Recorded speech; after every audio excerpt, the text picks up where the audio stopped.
Hey, storyteller, storytelling Ron. I've been busy working on Alfred 6, but I want to do a little video for the fun of it. And some crazy stuff going on in the world. I just want to talk about a little bit about it. First and foremost, let me... Ooh, which one? Which one? Oh, I'm trying to figure out which one here. This one. Yeah. So here's my books on Amazon. I'm working on Alfred 6 right now. I'm almost done with writing the rough draft, the first draft, which I think the editing will go pretty quick. I've still got a few major chapters to finish at the end there. Epic stuff. And I just want you to know my Alfred series is really epic. Like, written for guys and women. I find women find the romance. There's a lot of romance, adult romance, family friendly, adult romance. There's epic action, which I wrote for myself. So the action and the combat and there's some crazy stuff in there. I really try to make it dark, but family friendly and for kids too. But fun and dark and scary. Kids can handle it. Kids read them. I've read through all the books. So that's my Alfred series. Very epic and cool. Very fantasy, Dungeons and Dragons. But I bring in Jesus Christ because you got to bring in Jesus Christ in the stories. I bring him in, slowly over the volumes and stuff. The books. My Night of the Deads, man. I haven't touched this in a while. The Night of the Deads, but it's hardcore, brutal. I've got 4 books there. I got to bring in my new armor, but I do medieval armored combat, or I think I'm kind of semi-retired from it, but I do that, and I just translated what I know from that experience into fighting zombies in a modern telling of a zombie apocalypse.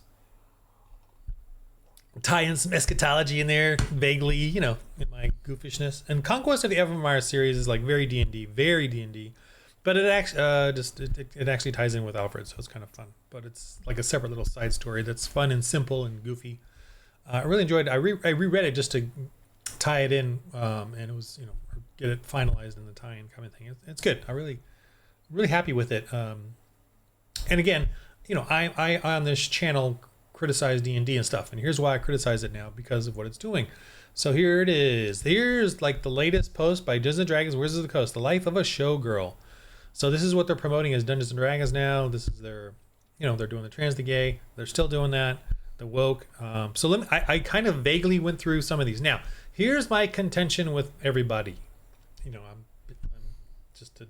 That's just who I am, the naysayer or whatever.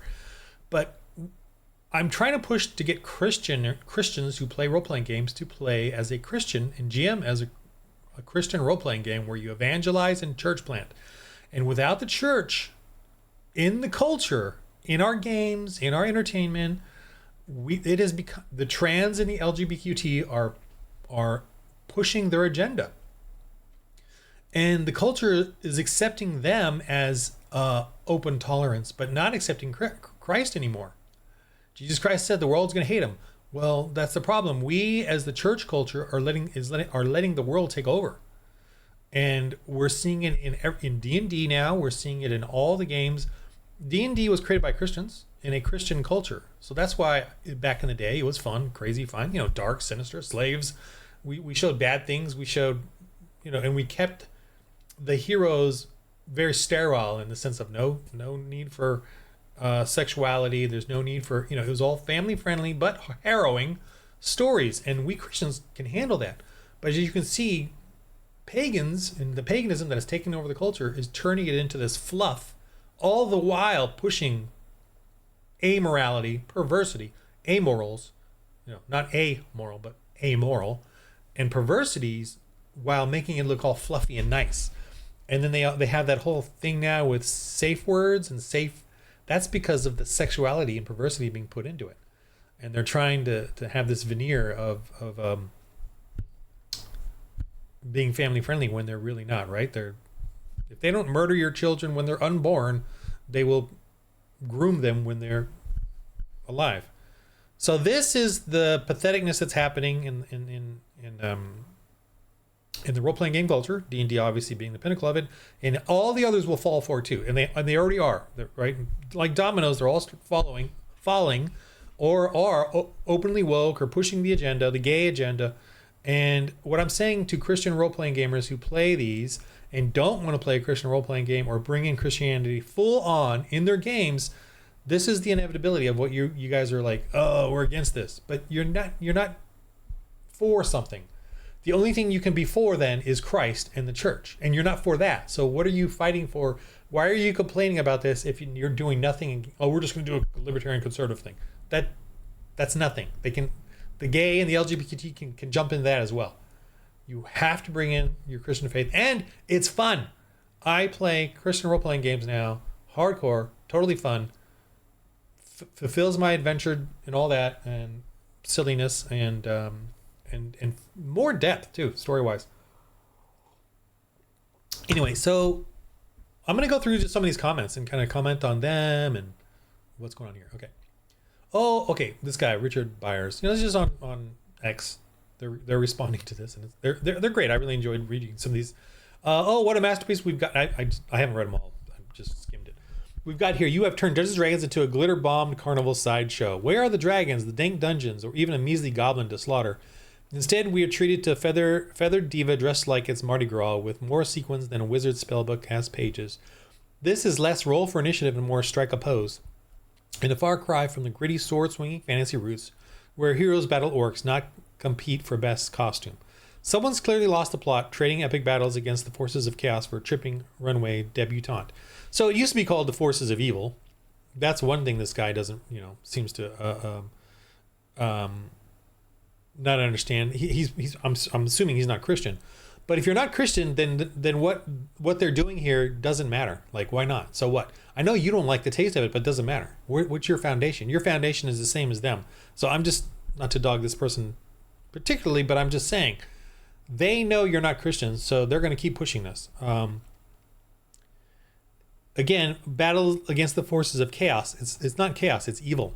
Is what the storylines of the original lawful good, lawful evil, chaotic good, chaotic evil.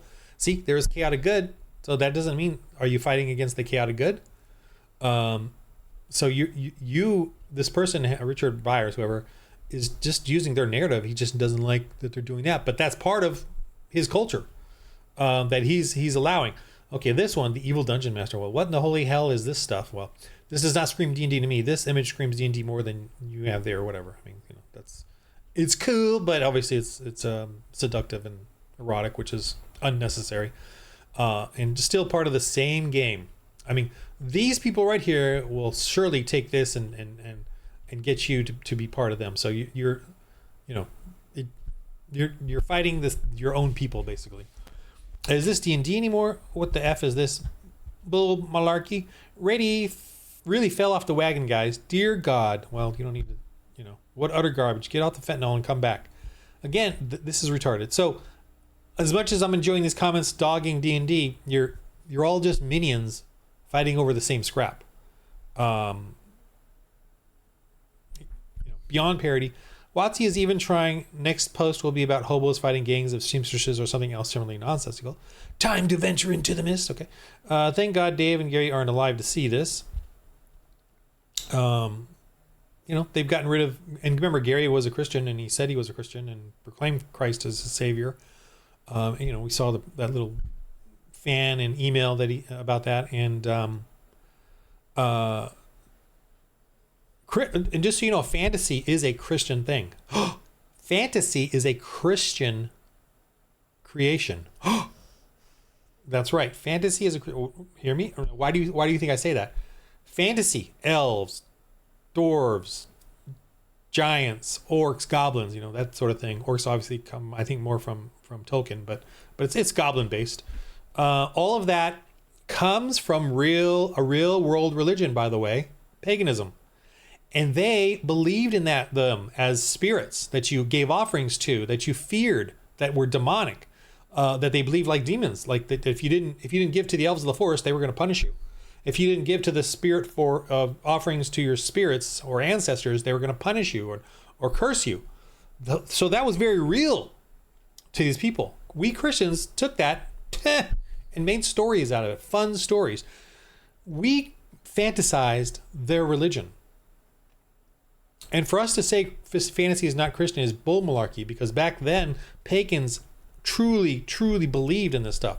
Now, pagans today have co-opted fantasy because they see how successful it is and are using it as their evangelist tool now and making light of all of it and making everything sort of fun and silly, as long as we just keep believing it. The perversities, the LGBT, the woke, and as long as we just don't go to church and fellowship without church and do all that, let's just, oh, wow, D&D is trending right now, and I'm sure it's trending because of this. What does this have to do with Dungeons & Dragons?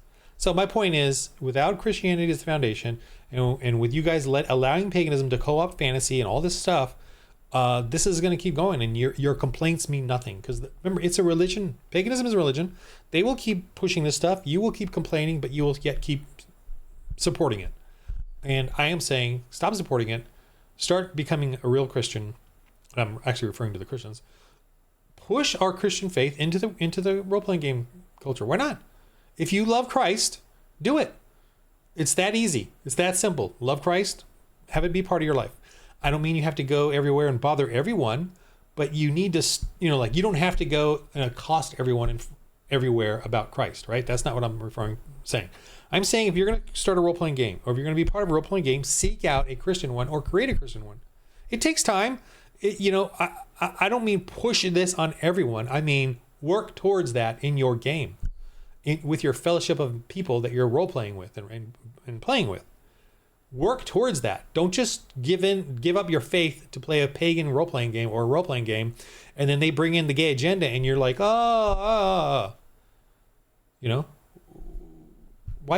if there's no Christ in the game, why not bring in LGBTQ? Blah, blah, blah. Why not bring in the dancing whatever? What does this have to do with Dungeons and Dragons or dice rolling? Well, nothing, to be honest, but so what? Paganism is paganism. Where is the Dungeon or Dragon part in this? If Alphabet Gang and HR have officially destroyed D&D, it's time to move on, folks. Again, you're going to move on, but you're going to move on to the same thing. Everyone is going to do that at some point. I understand there's some that are not doing that are holding out and doing traditional stuff and libertarian, I don't know what it's called, but inevitably the agenda will come to you if you don't have and I mean, they're coming to the church for sure. Don't get me wrong there, but it's in God, it's in the Word that we maintain a real foundational strength in our lives and in what we do, in our evangelism and our Christianity, and in our storytelling. Our storytelling, a Christian storytelling, is about telling the truth. So the truth of slavery, the truth of good versus evil, the truth of fighting for what's right, the truth of men and women are different. Men fight, women do not fight. At least not in some epic, heroic way. So all of that is bugging me, that we are being such wussies when it comes to our faith, and then we whine and complain when this is what the end result of it's our fault that this is what's happening in the culture, that this is what they're turning D&D to. It's our fault as Christians, as the church. If the church is not on every corner in your community, then trans and LGBT and drag queen hour and all of this is exactly what you should expect. It's happening in Europe. In Europe, less than 10% of people go to church. Why are they surprised? In the UK, why are they surprised that the non-Christians are swarming their country with Muslims? Why are they surprised at that if they're not? The Muslims all congregate at their mosques to get their marching orders. The left congregates at the government, at their activist groups, and they siphon all the money through their NGOs, which is their churches, and their power structures, and they get together at their churches and they push their godless, Jesus-hating agenda. The left, Islam, paganism, they might hate each other, but they hate Jesus Christ way more. Why are you surprised that there are trans for Palestine? That is not surprising to me. That's biblical. It's accurate. Trans for Palestine is completely accurate based on the Bible, and based on what the Bible said is going to happen with the world. The left committing civilization suicide is completely accurate if you read the Bible. If you read the Bible, they will choose death over Jesus Christ any day of the week. So why are you surprised? Why are you complaining?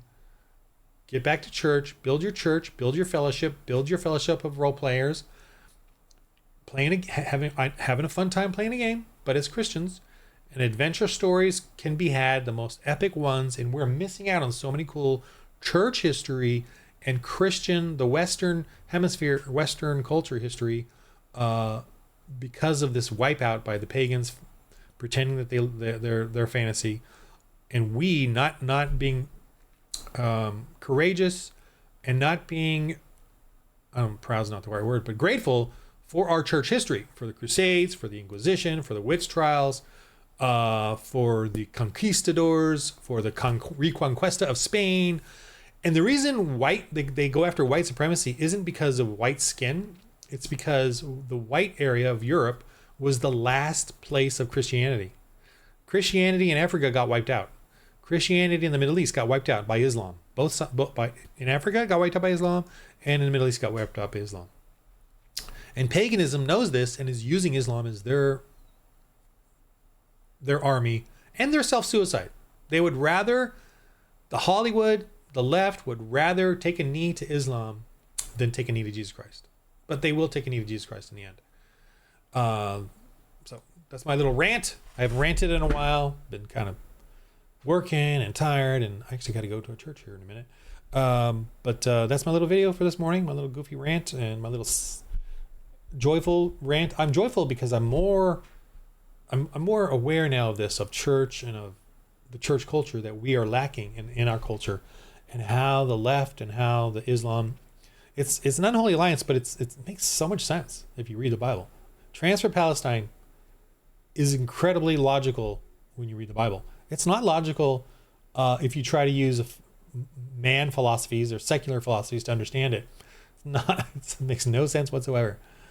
But if you read the Bible, when you read what it says in there about the latter days and all this, wow. Anyway, okay, so that's my little rant. Role-playing games, I'm doing them. We're having a good time. August is a little goofy and off, but anyway. All right, in the game of life, everybody, roll holy dice.